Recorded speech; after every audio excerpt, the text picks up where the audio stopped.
Well, hello there, ladies and gents. Great to see you again, and welcome back to Path to Abundant Living. Ryan Ruff here, your moderator, but as always, I've got the fellas in Matt Nordman and Scott Morrison of Morrison Nordman, and we're going to be joined by another great set of guests today. As we always do, we want to bring you guys valuable conversations to help put you on that path to abundant living. And today, joining us, we've got Micah and Elise Brandenburg from Legendary Exits. Micah being the founder and president of the company, and then Elise heading up partnerships over there. We've got a great conversation. I mentioned their company name, Legendary Exits. You could probably put one and one together. We're going to be talking about the greater exit planning process and some of the key things to consider for that ownership transition moment, which is a pivotal moment in the lives of so many successful business owners out there. Before we bring Micah and Elise on, let's go ahead and say hey to the fellas. Matt, Scott, good to see you guys today. How we doing?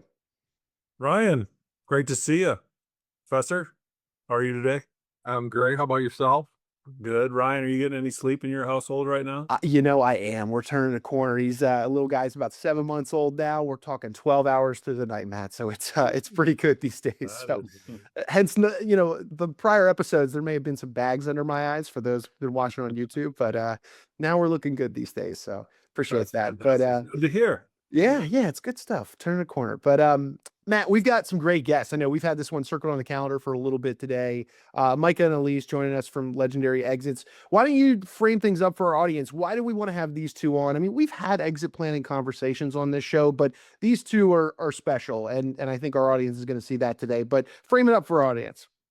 Ryan, when business owners get so focused on the day-to-day, that at some point that exit is going to happen, whether it's purposeful and intentional or something happens and they have to exit the business. I don't want to say a fire sale, but and Mike and Elise can speak to this, but it's unfortunate. And so it's like, okay, if you look at the statistics from the Exit Planning Institute, after 12 months of selling their business, 80% of business owners regret it. And it's like, well, why is that? And if you really think of, and if you can back up the number of businesses that don't end up selling and don't have that plan, it's 70 to 75% don't even have a plan. And so you think 12 months post sale, you're talking 5-6% are like, yeah, this was a great thing that I've done. So it's like, well, why don't we bring on people who deal with businesses every single day and help them before the exit and through the exit? And we said, this is a great partner of ours that I had the pleasure of meeting about a year ago, and said, we got to get them on the show and help other business owners out there. Cause that 5 to 6% number, it's unfortunate. And we know that there is a massive wave that's coming of business owners that are going to be selling in the next 5 to 10 years. Yeah, absolutely. I mean, that's a staggering statistic and quite sad, honestly. I mean, a business owner puts their proverbial blood, sweat, and tears into their baby that is the business, only to come out on the other side of it not feeling empowered or excited about the next chapter of life. I mean, we'll get into all this, but just that's a tough statistic to swallow. But well, with that being said, let's go ahead and welcome Micah and Elise onto the show. Guys, thank you so much for carving time out of your day, and welcome to Path to Abundant Living. Brian, great to be here with you. Yes, thanks so much for having us. It's our pleasure. Well, it's great to see. I'm going to jump right in. So Micah, first of all, great first name, as my shout out to my future son-in-law later on this summer is named Micah as well. So Wow. So why Legendary Exits? Why do you, with all your history in business, why do you say, you know what, I'm going to start an exit planning and ownership transitions firm? Yeah, that's a great question. I think the way I would describe it, Matt, would be, I think there's really a vacuum in the market, right? Everybody wants to grow. So my own personal background, commercial banker for a decade, $1.5 billion in debt to lower middle market companies, and then a COO and a CFO. And now Elise and I have had this business together since 2019. But through all that, I think what you see a lot of is, one, you see a lot of growth that's happening, and people just think growth is the answer to everything. And then two, you also see the regret on the other side. And you talked about that in the show opening, right? There's even a recent McKinsey report that was just released literally weeks ago in February 2026. And McKinsey cited the fact that when they did their study in the calendar year of 2022, even though it was a recent report, they looked back a few years, they said that 92% of all business exits that happened in calendar year 2022 were actually just closures, right? And that's really sad. You know, I grew up in the household of a blue collar entrepreneur, and it's just really sad. It's really sad to see people work so hard throughout their life, but then not really be able to achieve the exit that they want, and sometimes even get to the other side of the exit, and quite frankly, just really have a vacuum of purpose and identity. Well, and you talked about it, you know, to use the sports analogy, it's grow, grow, grow, right? Winning covers a lot, right? And if you continue to win, right, you're like, well, it just covers up all these little things that I don't need to be concerned with. When in Yes. reality, right, we know that exit planning is good business planning. Yeah, and I've been in hyper growth companies, and I would say, I mean, companies that have grown as fast as 10 to 50 million in top line in 12 months. I have some gray hairs from those ones. And I would just say growth doesn't fix everything, right? Because, you know, growth can be super exciting. It can give us a lot of dopamine. It can even produce a lot of profits, but growth doesn't mean that somebody wants to buy your business or that you're building something that has transferable value. So I totally agree with you for certain. As the person with the grayest hair on this panel, and who is, you know, with Matt being my succession plan, there's too many of these subjects that are really close to me and have got me super interested in our conversation. Yes. How many owners do you think are thinking about exit planning prior to, you know, 3 years out, 4 years out, 5 years out? Or are they thinking about it as they're saying, I'm ready to retire, let's do this? Yeah, it's a great question. One, I think the percentage is very low, and I don't just think that. Again, we track a lot of different reports. There's probably 4 or 5 key reports around privately held companies and how they transition. Well, one of those that's relevant, Matt cited it already, is the Exit Planning Institute's Exit Readiness Report from 2023. And I believe in that report that they would tell you that roughly 42% of business owners actually have a written exit strategy. So let's flip it the other way. 58% don't. Well, then you start to say, well, why don't business owners have an exit strategy? Well, one, entrepreneurs were very optimistic, right? It's an amazing trait that you have to be an entrepreneur. You have to be optimistic. You have to think that things are going to get better into the future. But in our practice, Scott, I would say there's 2 issues that we see are up underneath every other issue about why people aren't moving towards the exit and why they don't have a plan. Issue 1 is an identity issue. This is the big issue. People they know what they're getting from the business today. And the business today offers an incredible amount of heartache, yes, but also pain, also joy, and also satisfaction. You know, the relationships with employees, the relationships with customers. And so frequently when we talk about exit, we're talking about transaction. But really the owner is saying, I know I have this joy today and I know what I get from the business today, but I have no idea what this next chapter is going to look like. And so there's a lot of fear because they don't really know what the next chapter is going to look like. And then of course, the second one is just process. They're totally confused. They've heard all these seminars, but they don't have a custom plan. But I think the real key issue of why people aren't moving forward is it's really an identity issue. They have no idea what they're going to do in the next chapter. And I can tell you very specific stories from the last 60 days that support that. Do you Find out keeps telling me to practice retirement. What do you mean by that, Scott? Well, he is at times he said, you know, we've come up with a succession plan. We continue to work it out, but he is constantly reminding me to practice retirement. Yeah. You know, not that I can be away for months on end, but to be able to say, okay, what are you going to do with your time?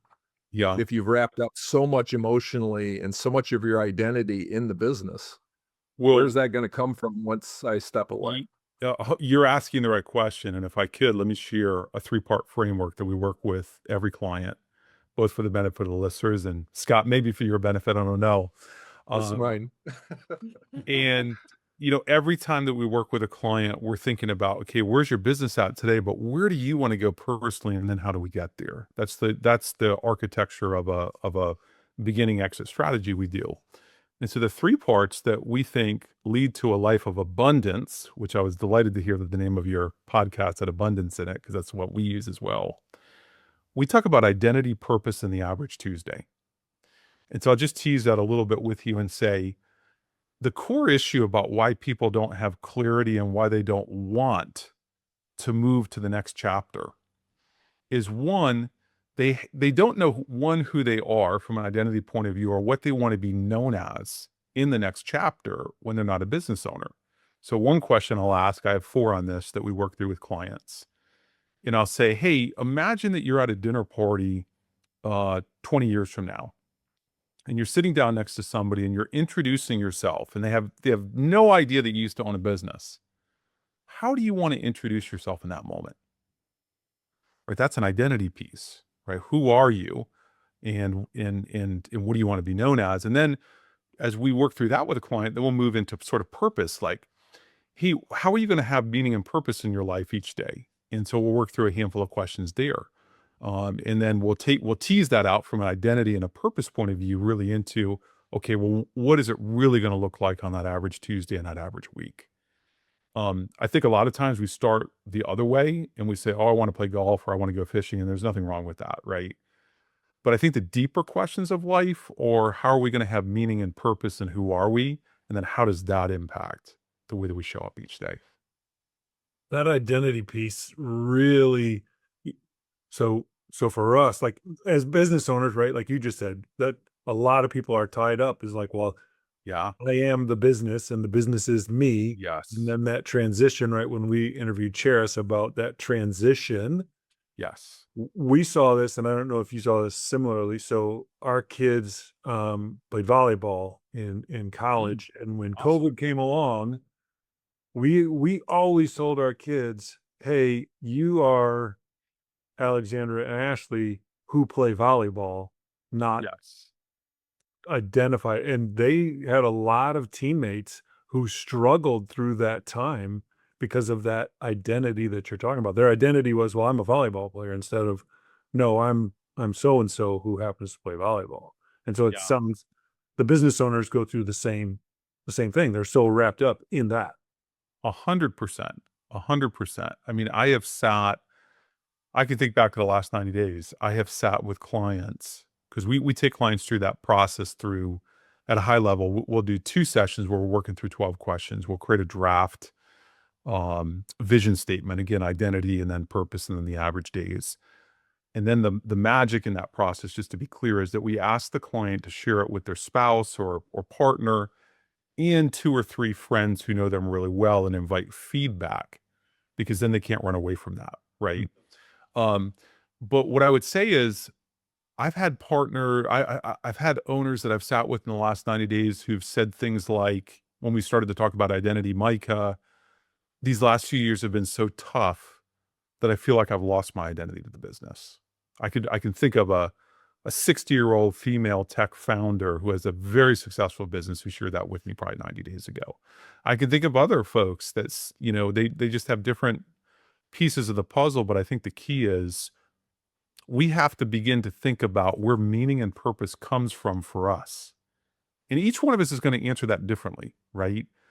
But as we begin to think about that, we begin to think about who we are and we begin to think about why we're here, what is our purpose here on this earth, and how do we want to leave that out? We simply want to live in alignment with that. Yeah. So that kind of ties into the, what are you going to do on every other Tuesday when you're Yes. retired? Yeah, exactly. And I would say, the big themes that I hear from business owners, because I love to ask the question, hey, Scott, walk me through the average Tuesday. You're not on vacation, right? It's not the weekend, but walk me through the average Tuesday from the minute your feet hit the floor to, to when you go to bed at night. What are you doing? Who are you with? What are you feeling? And I would say the big themes that we always see come up with owners is probably 2 different themes out of that conversation. One is they want to have autonomy over their time. A lot of business owners feel like, yeah, I'm busy running the business, I'm operating it, I'm in this meeting, I'm in that meeting, I'm driven by the calendar. And almost universally, I hear from owners, hey, I want to be in Mexico, and if I meet somebody, I want to be able to have a 3-hour lunch, right? Like it's that sort of autonomy over time that I think many people are after. And then I think the second thing that I consistently hear is the passion hobby, but doing the passion hobby in the presence of other people because they know that there is meaning and joy that comes from relationship. Yeah. We're meant to be around others. We're not I meant to agree. be isolated. We can Yeah. talk about that for a while too. Yeah. Mm. Yeah. Agreed. So it was made known to me, right? And you're not shy about this, that you've been a cellist for 30 plus years, which to Yeah. me is unbelievable. I'd love to hear you play sometime. But Sure. how is that experience and what you have done and trained for that amount of time? How does that shape your approach, help your approach, and help entrepreneurs in exiting their businesses? Yeah. So specifically, I played the cello for 39 years. Very soon, I'm gonna have to say 40, which is gonna 40, really make yeah. me feel old. Uh, but yeah, and answering your question, I would say classical music taught me the difference between technical mastery and artistry. You know, you can play every note perfectly and totally miss what the piece is about. And I think for me, that's what I see happening very frequently in exit planning, right? Technically correct. We do these plans, tax and valuations and all these things, but really emotionally bankrupt. And so as a cellist, I mean, I grew up in a family of musicians. I have played the cello for thousands of hours. I will play at my church again next week for a Holy Week service coming up into the Easter week.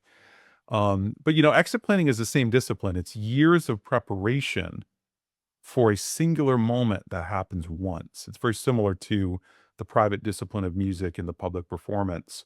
And I think what drew me in my own experience to exit planning was just spending really decades around identity, around an identity that was rooted in achievement and in accumulation. That was concepts I learned in the family that I grew up in.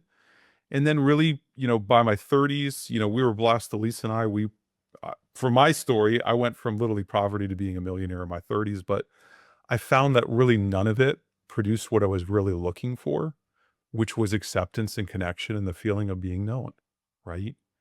And so it was really that season in my life of hitting that point in my 30s of saying, "Hey, I've made the money and I've got the opinions of other people," which were the two big things that I learned in my childhood about what a good life would look like.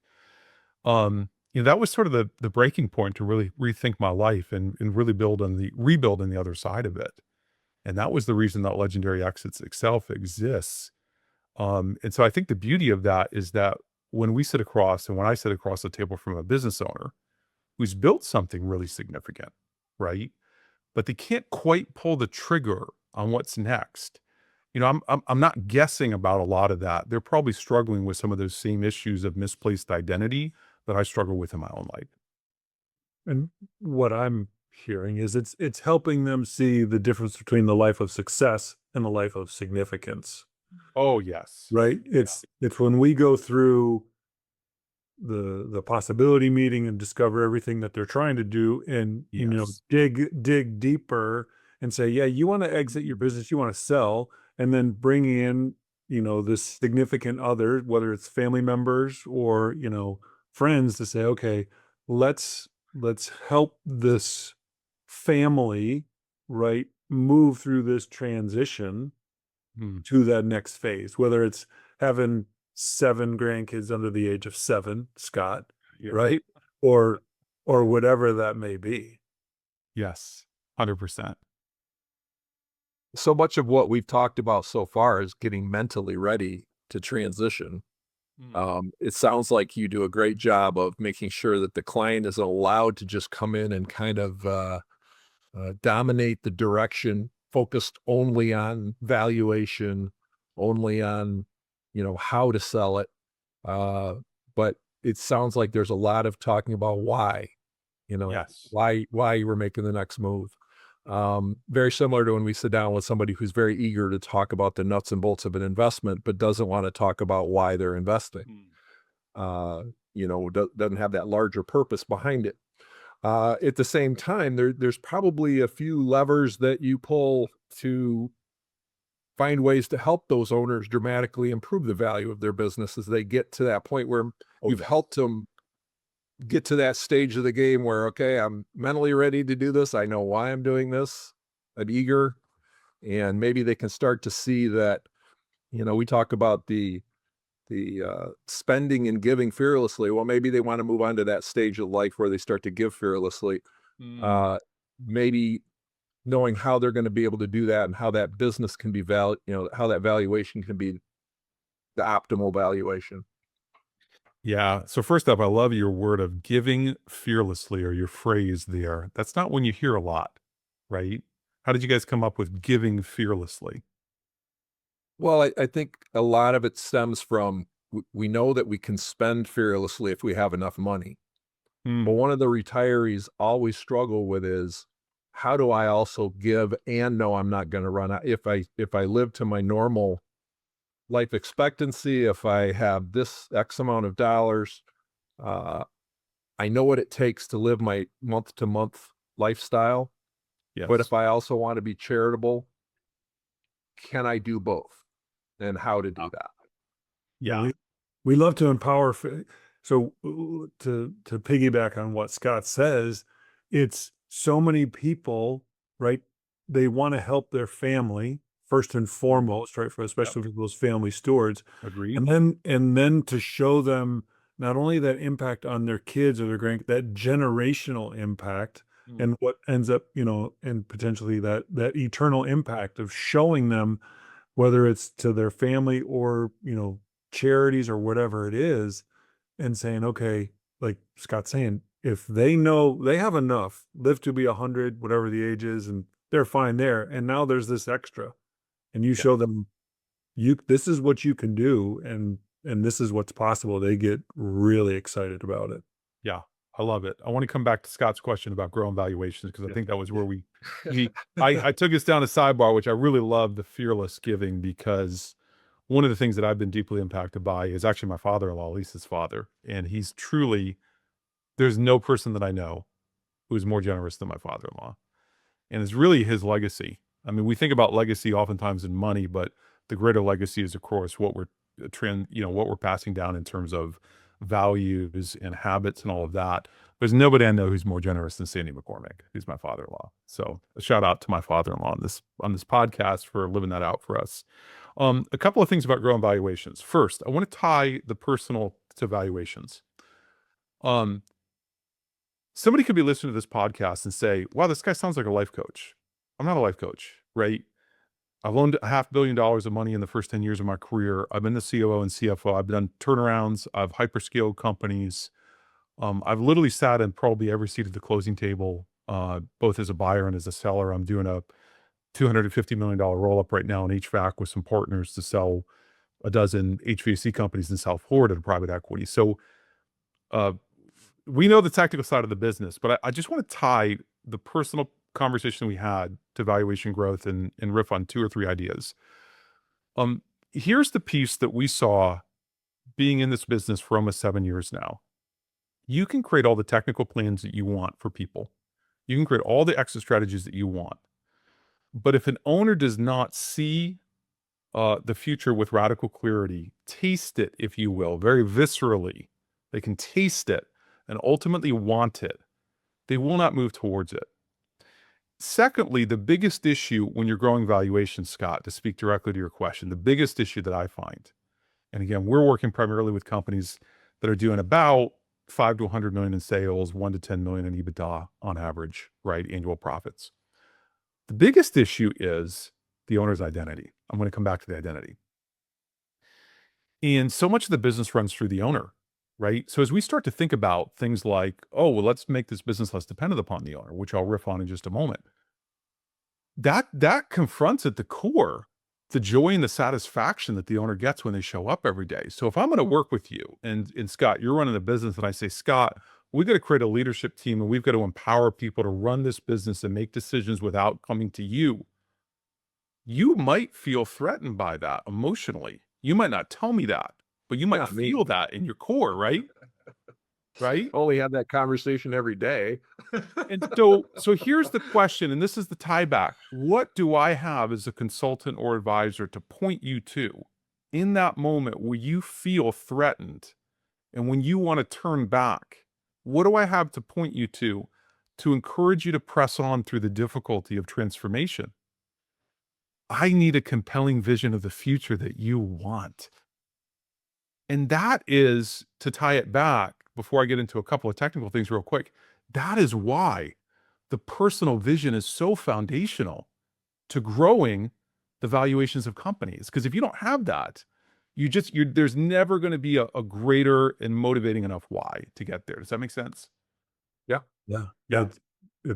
I love the radical clarity. Yes. Right? We talk about that, purposeful and intentional. And it's like, yeah, just, you want to be so clear on, like you said, of where you are and where you want to go. So then it's that. So friend of ours, Chris Johnson, who started On Target Living, founder, CEO, he talks about that your why has to be bigger than your butt. Yes. Right. Yes. It's Agreed. that thing. It's like, what's your why? And your why for your business is one thing, but like you said, that transition, right? You got to have another why. I love that you help people get radical clarity around that why. Now, let's assume that that's there. Let's go to the playbook. Yeah. Right. Okay. So how do I grow valuation? I'm one of your listeners. I'm thinking here and I'm saying, man, I'd love to grow the enterprise value of my business. I'd love to have a business that someone else will like to buy that is transferable value. I'd love to have optionality, right? To even remove myself from the business and just have it run without me. Wouldn't that be amazing? That's all part of exit planning. So a couple plays in the playbook. The first play in the playbook I would just say is one, get an outside opinion of what best-in-class financial performance looks like for your industry. So the challenge of running smaller companies, sub 50 million in revenue, is that oftentimes there's not a lot of publicly available data. Most of these companies don't have CFOs. They're not out benchmarking their performance every year. So what happens is financial performance oftentimes can degrade, right? Profits slowly decline year over year, but there's no real sounding alarm. And so going out, and anybody who's listening to this, going out and really thinking about, well, hey, what does a company who's performing in the top 25% of my industry, what does their financial performance look like? How do I compare? And what am I missing out on by not being there? Right? That would just be a starting point. And we do that work, but you can look at publicly traded companies in your industry. You can pull from data sources like Profit Sense or IBIS World. You can look at industry-specific reports. I'll give you a specific one.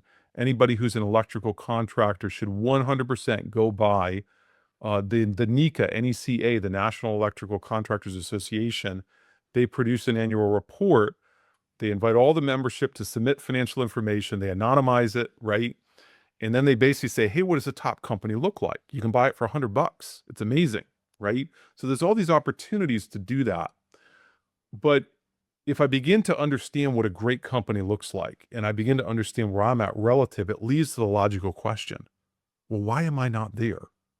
Right? And that's the curiosity question that I would invite listeners to have. I think beyond that, what I would share is a couple of other things. One, we want businesses that aren't dependent upon the owner. Everybody's heard that 100 times. What does that really mean? I would invite people into two tests. Practically, there's two tests I invite people into. Test one, if you have a leadership team, right? Show up to your next weekly leadership team meeting and be silent the entire time. Don't say a word. Can that leadership team function and make decisions and drive the business forward without you? If they can't, you don't yet have a fully owner independent business. Second test, could you step away and take 2 weeks away from the business and have it run without you? If you can't, you don't yet have a fully owner independent business. If the business depends upon you as the owner to run, that's a risk. And that's a risk that every buyer would see. And so then what we start to see is we start to say, well, what's going to fix that? What are the plays in the playbook, right, that make the business less dependent upon the owner? Hiring people, processes, systems, technology as an example, right?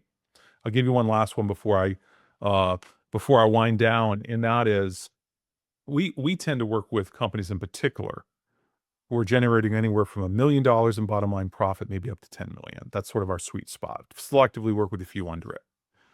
$1 to $3 million in profit is what I call the teenage years of business. Mhm. And what I mean by that is businesses that do under $1 million a year in profit, generally speaking, they're going to value at 2.5 to 4 times their annual profit. And what that means is the money that a buyer would pay, if you just take their annual profit and you multiply it by 2.5 to 4 times, that's what they're going to pay, plus or minus, right?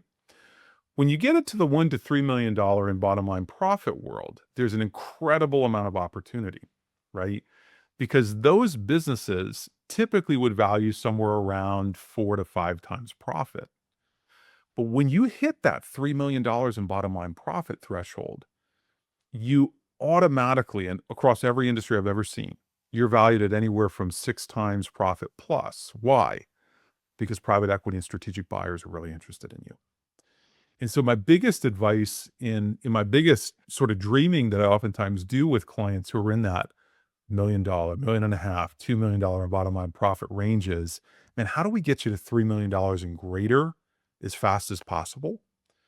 Because that's where your valuation might go from 3 times annual earnings to 6 times. And that's a really, really powerful play. Which again, as a business owner, to see, oh wow, my valuation goes from 2 to 3 times to 6 plus times. Yeah. Again, then then you're empowered to spend and give fearlessly, right? Exactly. On a totally Yeah. different level. Yeah. And to get this out of nebulous land, $1 million profit 3 times, that's a $3 million purchase price. But if I can go to a $3 million in bottom line profit, I'm at an $18 million purchase price, right? I've sort of doubled the value of my company. It's not linear growth, it's exponential, right? And so this is where we start to get into conversations with clients. We say, well, how do we get there?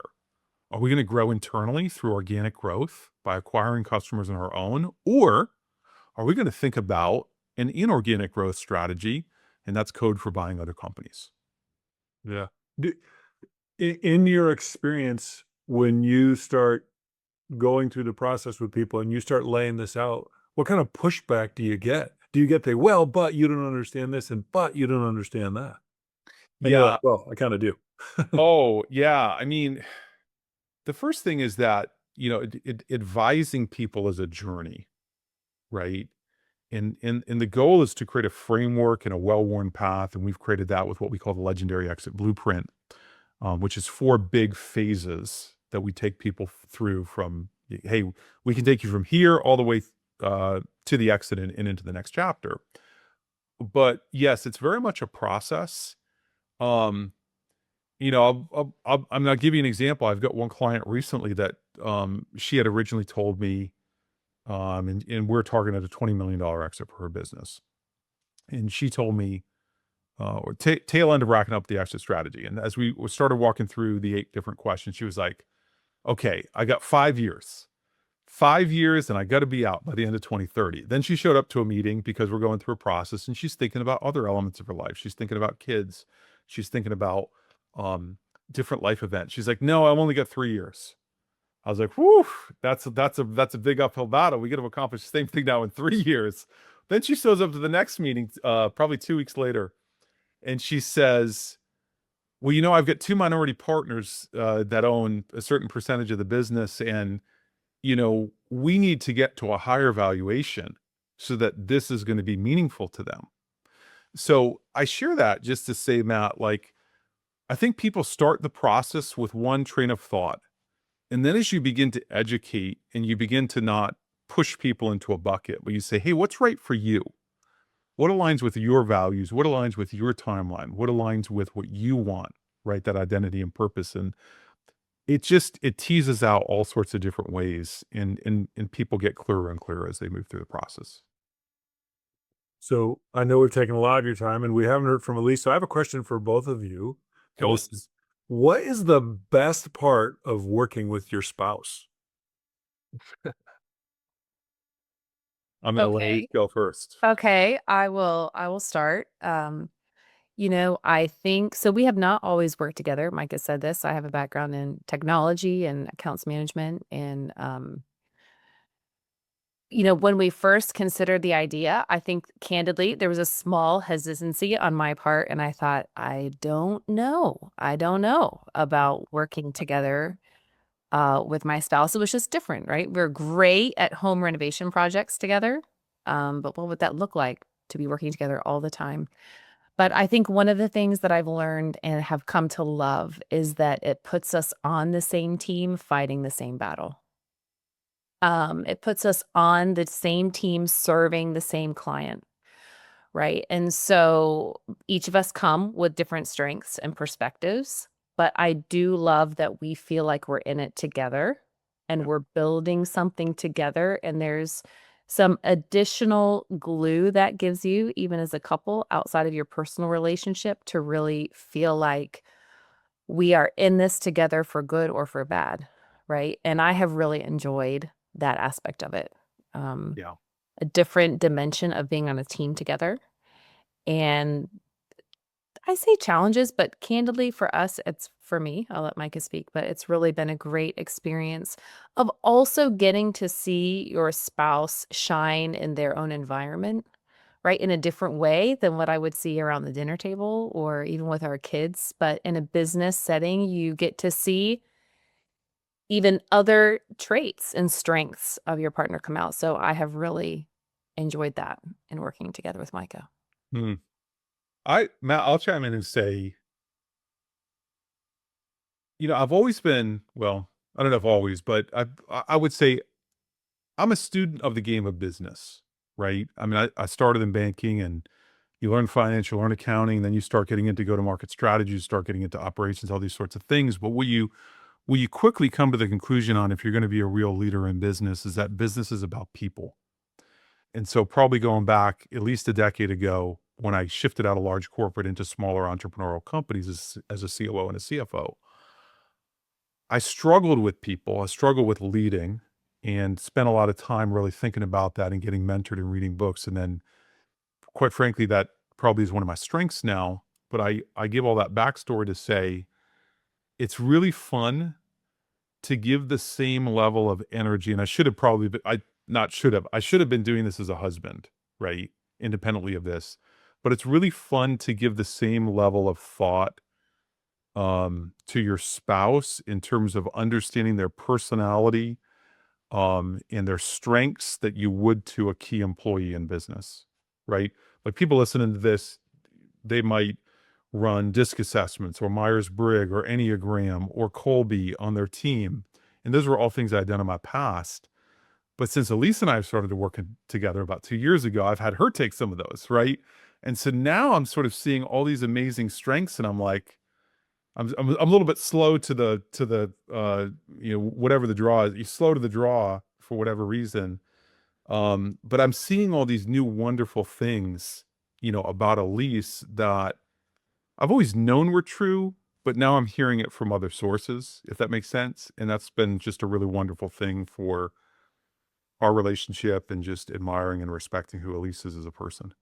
Well, I appreciate you sharing, and I know others will because I'm sure you've dealt with businesses that have family Yeah. that it is not that healthy of a situation, whether Yeah. that's the day to day in the business. And then when they go home, it's like, yeah, you're just taking all that, Mhm. we'll use the word dysfunction, right? That's either at home gets to the office or at the office and takes home. And it's like, it's always encouraging to see people who work really well together and recognize, hey, you do have a lot of great talents that I knew you had, but man, it's really cool to see it on a day-to-day basis and with, the people that you help through this transition. So It made me kudos to wonder, it made me wonder, how often do you bring that spouse in of the business owner to that initial discussion about transitioning, even though they may not be a active member of the business, may not know anything more than their spouse brings home with them. But I would imagine that's a big piece You might have a spouse that's far more motivated for you to retire than you're ready to retire. Yeah. I mean, It has nothing to do with me, but I mean, that's, So I'll give a couple of quick thoughts. The first one is 100%. We encourage clients to have their spouse or partner in a seat at the table from the very beginning. Now, the true reality is that many entrepreneurs are very bullheaded and they're very independent, right? And so very frequently our engagements start where we're focusing on the business, just working with the founder or CEO. But the piece where we're always integrating back with that spouse is through that personal vision process. Because I shared with you, once we create a draft through 2 meetings, we say, hey, we want you to share this with your spouse and ask 3 specific questions to get their feedback. To say, hey, is this just a fancy document we wrote, or is this actually true with who they know you to be? Right. So that's a really great sort of moment right there where we love to reincorporate that. And I will say to your point, Scott, or your question or point, yeah, we've got a couple right now. I'll keep it agnostic, but a couple that I've worked with for probably about 9 months who own a business together. And, you know, he's sort of the face of the business, if you will. And when we entered into this, you know, she was really pushing for him to retire sooner rather than later. And as I started to talk to him, he wasn't really ready to retire.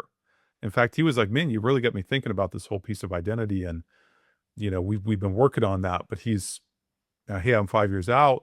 Well, then it came to light in a conversation. I mean, she broke down in tears at one point. She said, well, you know, I've never shared this with you, but I'm a cancer survivor.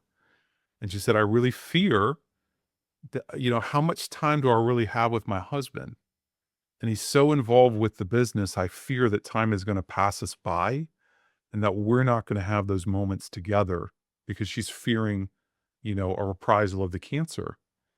And these are the real life, and you guys have these conversations, I'm sure. This is where real life sort of sits at. Like we love oftentimes to talk about exits as a transaction. And it's like a price and how much money you get up front and all these sorts of things. But that's a real world example right there of a spouse who they're fearful of putting off the exit because they're fearful they're not going to be able to spend time with their spouse. That has nothing to do with money. Because at the end of the day, it doesn't matter where that decimal point is or how many commas you have. Yeah. Micah, Money's an enabler, right? But it's not the end thing.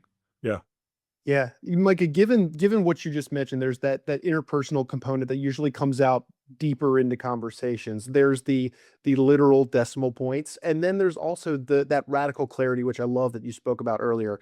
Yeah. Given those 3 components, and Matt, Scott, and I have had conversations around this in prior episodes on this show, the just general estate planning process and the beginning of that process can be pretty darn daunting to a business owner who, you know, let's say they're really buttoned up, or maybe not, and they are working tirelessly in the business rather than on the business. Yep. As we're like kind of bringing our conversation to a head here today, is there any words of wisdom or pieces of direction that you could give to those folks that are like, geesh, I know it's something I need to do, and I'm probably further along than I should be on my current exit planning efforts? Any words of encouragement, anything to share with those folks? Because I'm sure there's a lot of them out there. Yeah. I think what I would say to someone sitting in that seat right now is I would challenge them to stop thinking about their exit and to get clear and take action to move towards the exit. For several reasons. One, there's just great uncertainty in life, right? As much as we all love to be in control of everything in our life, we're just not, right? 50% of exits, it's widely held stat, are involuntary. They're due to death, they're due to disability, they're due to marital divorce or a partnership dispute or, you know, distress in the business. So I would say if someone's listening to this conversation and saying, man, you know, I've been thinking about my exit, I would say, stop thinking and start acting. But what does that mean?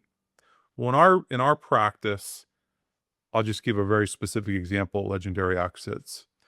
Everybody, we have customized paths, but everybody starts at the same place.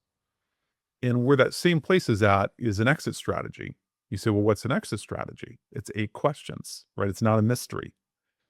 And so folks can go to our website, they can find out about that if they want to. But, hey, do I know what my business is worth today? Not what I think it's worth, but what it's really worth because I've had an outsider look at it. Do I know what great financial performance looks like, right? Would I be able to pass due diligence if I went under a contract today to sell my business? Those are the first 3, right? And we'll typically ask those and answer those in the first 6 weeks with a client. Is somebody who's listening to this podcast, have they ever answered those questions? Then as we move into personal questions, hey, how am I going to live a life of abundance and purpose in the next chapter? Hey, what's my timeline? Thirdly, who am I going to sell this business to or transition it to if I'm really within that 5-year window of thinking about that? Is it an internal or an external transition? Lots of different things there, right? Have I worked with Scott and Matt to really establish what we would call my freedom number? What's the number, not the generic one that everybody tells me, by the way, 10 million, I need 25 million, 50 million. Let's forget that. That's for the ego. What's my customized number? Because I did personal financial planning with Matt and Scott, and I figured it out about exactly what I need to live my next life. Have I done that? Right? These are the questions. There's 7 there that I've walked through that would help somebody understand, hey, here's where I'm at today in the business, and here's where I want to go. And then once you do that, then you can just simply craft a plan to get there, right?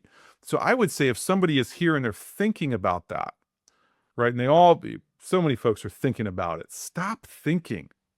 Stop just accumulating knowledge. Knowledge is just trivia unless you put it into a customized plan, right? So you've got to take action. You've got to create a customized plan. You've got to assess where you're at today and where you want to go.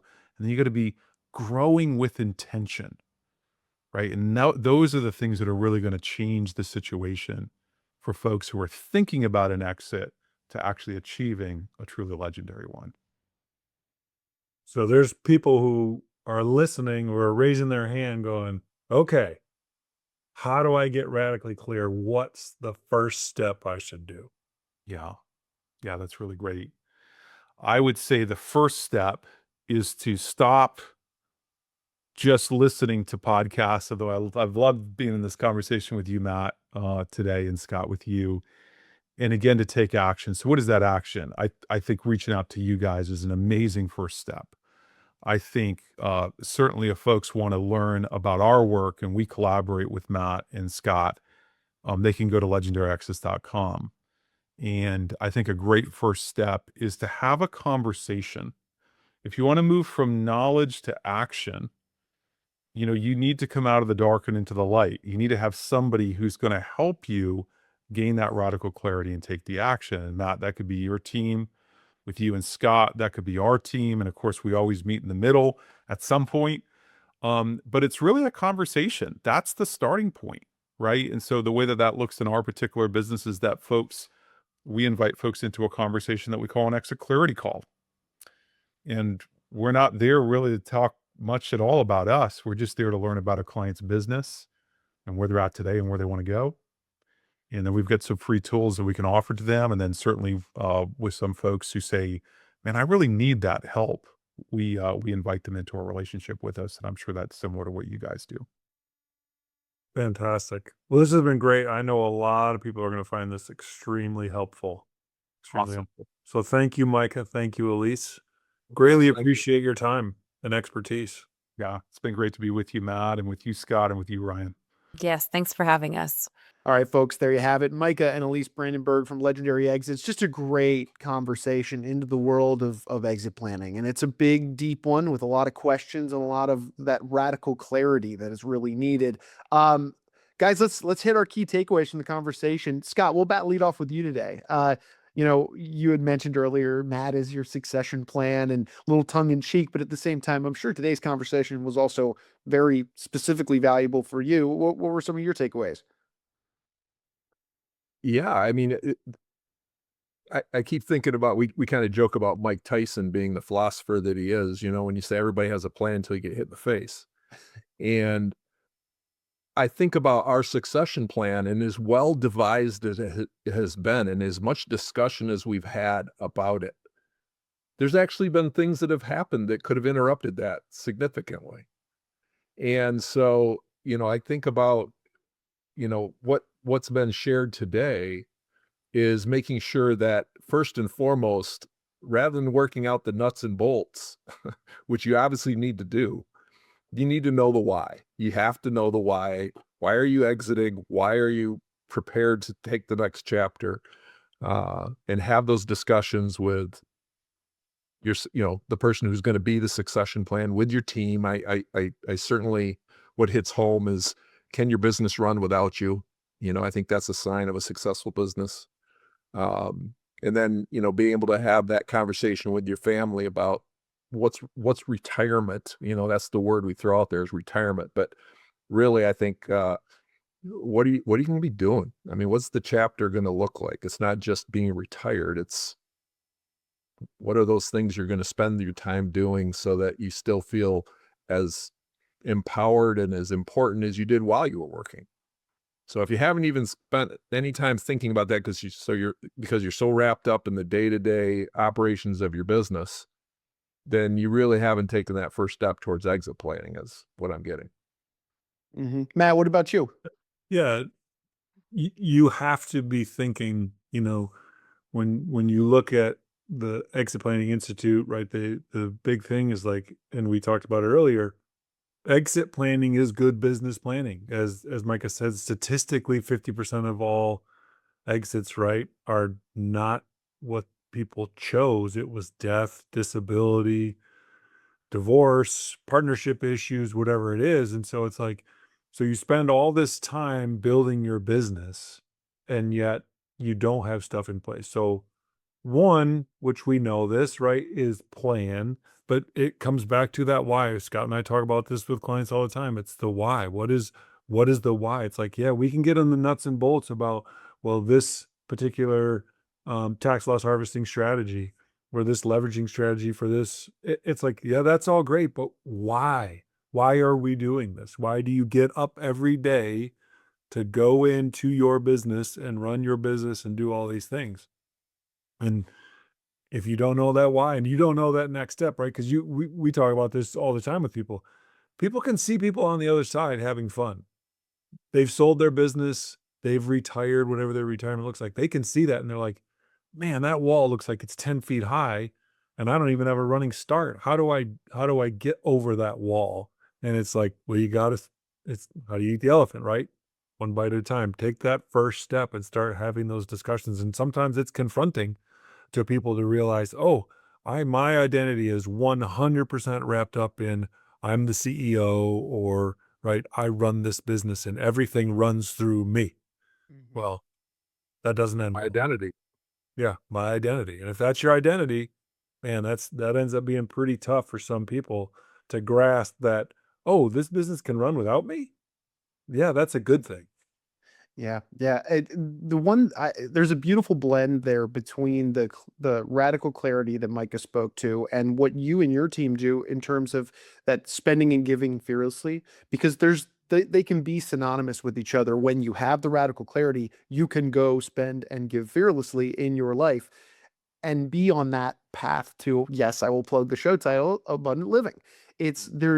There's really a way to do it, but it starts with the conversation. It starts with the ability to you just put the first step forward. And yeah, there's a lot of boxes to check. There's a lot of conversations to have, documents in order, and then your own internal side of the clarity that comes with your spouse. I mean, this is a big process. So going about it, or even not going about it and just spinning your wheels, you're not doing yourself, your company, your future any favors. So get somebody on your team, walk through it with somebody, start those conversations, because the last thing you want to do is be part of that, massive statistic of people that are 366 days after their sell, and they've already played golf 300 times in the past year, and there's just not enough ways to find that true fulfillment in life, because that fourth act, it's can be the most fun. It's just, you have to make sure you're clear on what looks like fun, what looks like fulfillment, and it all starts with a conversation. So in that being said, Matt and Scott, I mean, I know you guys have these conversations regularly with your clients that are approaching this exit planning, or rather knee deep in that process. But if somebody's out there who Micah was speaking to, and they are spinning their wheels and they're looking at that wall, it's 10 feet high, they don't have the running start. How do they get the running start? What would be the best way they can reach out to you guys and just start that conversation? Traditional way, pick up the phone, which pick up the phone. That's a funny phrase, right? 517-333-7967, or go to the website, Morrison Nordman, 2 N's on the end.com. Click on the schedule a call to get to know you call, learn about you, see where you are and where you're trying to get to, and see how we can help. I love it. Well, gentlemen, I know you've got clients to chat with today, so I'll let you get back to doing that. But appreciate the time. This was a great conversation. I think a lot of folks out there are gonna benefit from Micah and Elise's wisdom today. This was a good one. Yep. Great to see you, Ryan. Great conversation, Scott. You and I will talk very soon. Oh yeah. About exit planning. Yes, sir. I love it. Quite a timely one. Well, look, folks, we want to take a final moment, as we typically do, and thank you for making us a part of your day. If you enjoyed today's discussion with Micah and Elise, you learned a thing or two. I know I certainly did, but I'm sure you guys did out there.